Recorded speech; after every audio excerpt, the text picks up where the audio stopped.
எம்ஜிஆர் முதல் முறையாக 1977 ஆட்சியை பிடித்து முதல்வராக இருந்த நேரம். எதிர்க்கட்சி தலைவராக திமுக தலைவர் கருணாநிதி. சட்டப்பேரவையில் சூடும் சுவையுமான ஒரு விவாதம். ஒரு கட்டத்தில் கருணாநிதி பேசும்போது, ஆட்சி அதிகாரம் எங்களுக்கு புதிதல்ல, நாங்கள் சாப்பிட்டு போட்ட எச்சில் இலைதான் அது என்றார். எம்ஜிஆர் எழுந்தார். தனக்கே உரிய ட்ரேட்மார்க் புன்னகையுடன், நீங்கள் எவ்வளவு சாப்பிட்டீர்கள் என்று கணக்கு பார்க்கத்தான் நாங்கள் ஆட்சிக்கு வந்திருக்கிறோம் என்றார். இப்படி அரசியல் களத்திலே எதிரெதிரே நின்று விவாதங்களில் ஈடுபட்டாலும் அறிஞர் அண்ணாவின் தம்பிகளான 2 பேருக்கும் இடையே அரசியலை தாண்டி ஆழமான நட்பு நிலவி இருந்தது.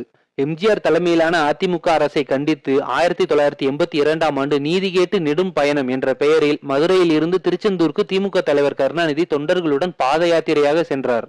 தொடர்ந்து நடந்ததில் அவருக்கு உடல்நலம் பாதிக்கப்பட்டது. காலில் கொப்புளங்கள் ஏற்பட்டன. அப்படியும் பயணத்தை தொடர்ந்தார். விஷயம் முதல்வர் எம்ஜிஆரின் கவனத்துக்கு சென்றது. உடனடியாக தொலைபேசி மூலம் கருணாநிதியை தொடர்பு கொண்டார். உடல்நலம் குறித்து அக்கறையோடு விசாரித்தார். அதோடு கருணாநிதியின் உடல்நிலையை கவனிக்க ஒரு மருத்துவ குழுவையும் அனுப்பி வைத்தார். இது இருவருக்குமான நட்பின் அடையாளம் மட்டுமல்ல, தனது அரசை எதிர்த்து பாத யாத்திரை போகிறாரே, தனது அரசியல் எதிரியாயிற்றே என்றெல்லாம் கருதாமல் கருணாநிதியின் உடல்நலனில் எம்ஜிஆர் கொண்ட அக்கறையையும் அவரின் அன்பின் உள்ளத்தையும் காட்டும் நிகழ்ச்சி இது.